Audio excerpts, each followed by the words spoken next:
السلام علیکم ورحمۃ اللہ وبرکاتہ۔ میں سید وصیالدین قواعد کے حصے میں آپ کا خیر مقدم کرتا ہوں۔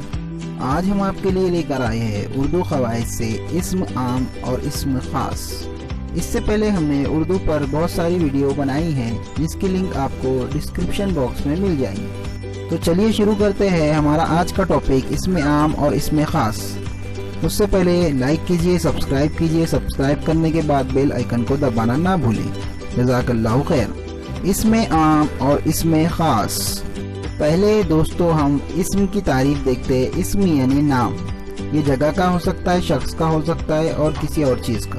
اسم عام، اگر کسی اسم سے خاص شخص، خاص چیز یا خاص جگہ کی پہچان نہیں ہوتی تو اسے اسم عام کہتے ہیں۔ مثلا شاعر، ادیب، کتاب، پیسے، کپڑا، اخبار، باغ، قصبہ، گھر، اسکول، مسجد، جلسہ گاہ وغیرہ، یہ سب اسم عام کی پہچان دلانے والے لفظ ہے۔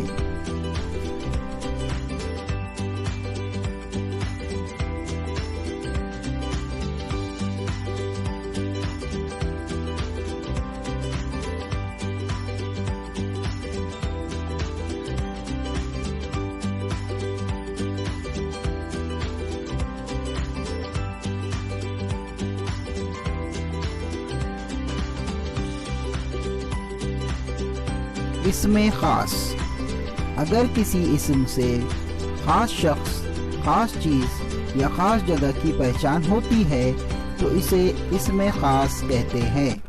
مثلا شفیع الدین نذیر، علامہ اقبال، کوہ نور، قرآن، تاج محل، دہلی، علی گڑھ، یہ تمام لفظ اسم خاص کی پہچان